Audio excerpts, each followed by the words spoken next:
மத்தேயு எழுதின சுவிசேஷம் 10ஆம் அதிகாரம்.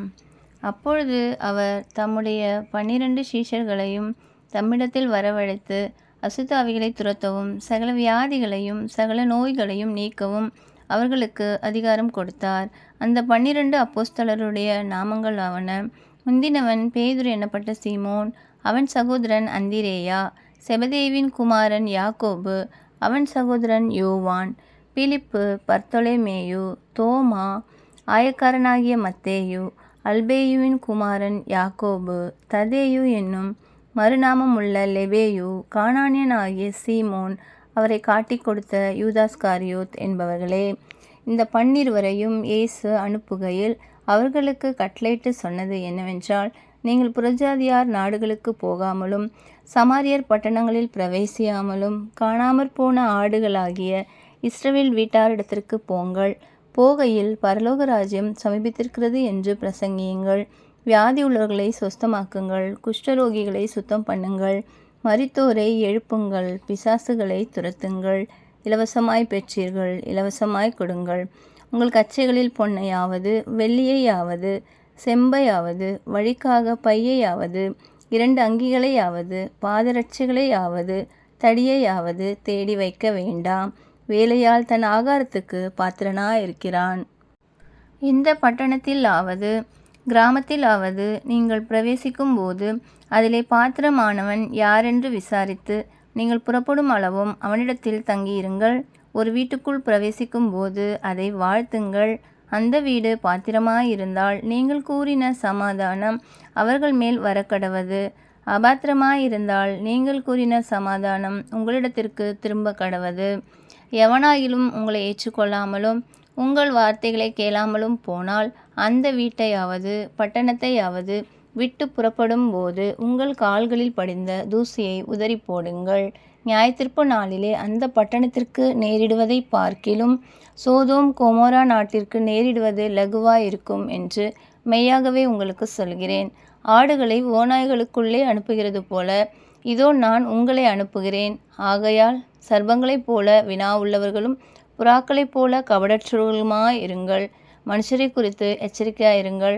அவர்கள் உங்களை ஆலோசனை சங்கங்களுக்கு ஒப்புக்கொடுத்து தங்கள் ஜெப ஆலயங்களில் உங்களை வாரினால் அடிப்பார்கள். அவர்களுக்கும் புறஜாதியாருக்கும் சாட்சியாக என் நிமித்தம் அதிபதிகளுக்கு முன்பாகவும் ராஜாக்களுக்கு முன்பாகவும் கொண்டு போகப்படுவீர்கள். அவர்களை உங்களை ஒப்புக்கொடுக்கும் போது எப்படி பேசுவோம் என்று என்னத்தை பேசுவோம் என்றும் கவலைப்படாதிருங்கள். நீங்கள் பேச வேண்டுவது அந்நேரத்திலே உங்களுக்கு அருளப்படும். பேசுகிறவர்கள் நீங்கள் அல்ல, உங்கள் பிதாவின் ஆவியானவரே உங்களிலிருந்து பேசுகிறவர். சகோதரன் தன் சகோதரனையும் தகப்பன் தன் பிள்ளையையும் மரணத்துக்கு ஒப்புக்கொடுப்பார்கள். பெற்றாருக்கு விரோதமாக பிள்ளைகள் எழும்பி அவர்களை கொலை செய்வார்கள். என் நாமத்தின் நிமித்தம் நீங்கள் எல்லாராலும் பகைக்கப்படுவீர்கள். முடிவு பரியந்தம் நிலைத்திருப்பவனே ரட்சிக்கப்படுவான்.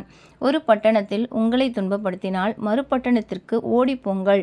மனுஷகுமாரன் வருவதற்குள்ளாக நீங்கள் இஸ்ரவேலருடைய பட்டணங்களை எல்லாம் சுற்றி முடியாததென்று மெய்யாகவே உங்களுக்கு சொல்கிறேன். சீஷன் தன் போதகனிலும் வேலைக்காரன் தன் எஜமானிலும் மேற்பட்டவன் அல்ல. சீஷன் தன் போதகனைப் போலவும் வேலைக்காரன் தன் எஜமானைப் போலவும் இருப்பது போதும். வீட்டெஜமானையே பெயல்செபூல் என்று சொல்லுவார்களானால் அவன் வீட்டாரை அப்படி சொல்லுவது அதிக நிச்சயம் அல்லவா? அவர்களுக்கு பயப்படாதிருங்கள். வெளியாக்கப்படாத மறைப்பொருளும் இல்லை, அறியப்படாத இரகசியமும் இல்லை. நான் உங்களுக்கு இருளிலே சொல்லுகிறதை நீங்கள் வெளிச்சத்திலே சொல்லுங்கள். காதிலே கேட்கிறதை நீங்கள் வீடுகளின் மேல் பிரசித்தம் பண்ணுங்கள். ஆத்துமாவை கொல்ல வல்லவர்களாயிராமல் சரீரத்தை மாத்திரம் கொல்லுகிறவர்களுக்கு நீங்கள் பயப்பட வேண்டாம். ஆத்துமாவையும் சரீரத்தையும் நரகத்திலே அழிக்க வல்லவருக்கே பயப்படுங்கள்.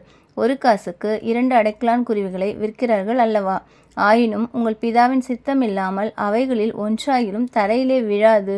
உங்கள் தலையில் உள்ள மயிரெல்லாம் எண்ணப்பட்டிருக்கிறது. ஆதலால் பயப்படாதிருங்கள். அநேக அடைக்கலான் குருவிகளை பார்க்கிலும் நீங்கள் விசேஷித்தவர்களாயிருக்கிறீர்கள். மனுஷர் முன்பாக என்னை அறிக்கை பண்ணுகிறவன் எவனோ அவனை நானும் பரலோகத்தில் இருக்கிற என் பிதாவின் முன்பாக அறிக்கை பண்ணுவேன். மனுஷர் முன்பாக என்னை மறுதலிக்கிறவன் எவனோ அவனை நானும் பரலோகத்தில் இருக்கிற என் பிதாவின் முன்பாக மறுதலிப்பேன். பூமியின் மேல் சமாதானத்தை அனுப்ப வந்தேன் என்று எண்ணாதிருங்கள். சமாதானத்தை அல்ல, பட்டயத்தை அனுப்ப வந்தேன். எப்படி எனில் மகனுக்கும் தகப்பனுக்கும் மகளுக்கும் தாய்க்கும் மருமகளுக்கும் மாமியாருக்கும் பிரிவினை உண்டாக்க வந்தேன். ஒரு மனுஷனுக்கு சத்துருக்கள் அவன் வீட்டாரே.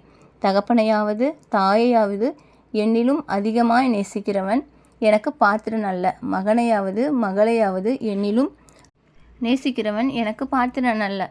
தன் சிலுவை எடுத்துக்கொண்டு என்னை பின்பற்றாதவன் எனக்கு பாத்திரன் அல்ல. தன் ஜீவனை காக்கிறவன் அதை இழந்து போவான். என் நிமித்தம் தன் ஜீவனை இழந்து போகிறவன் அதை காப்பான். உங்களை ஏற்றுக்கொள்கிறவன் என்னை ஏற்றுக்கொள்கிறான். என்னை ஏற்றுக்கொள்கிறவன் என்னை அனுப்பினவரை ஏற்றுக்கொள்கிறான். தீர்க்கதரிசி என்னும் நாமத்து நிமித்தம் தீர்க்கதரிசியை ஏற்றுக்கொள்கிறவன் தீர்க்கதரிசிக்கு ஏற்ற பலனை அடைவான். நீதிமான் என்னும் நாமத்து நிமித்தம் நீதிமானை ஏற்றுக்கொள்கிறவன் நீதிமானுக்கு ஏற்ற பலனை அடைவான்.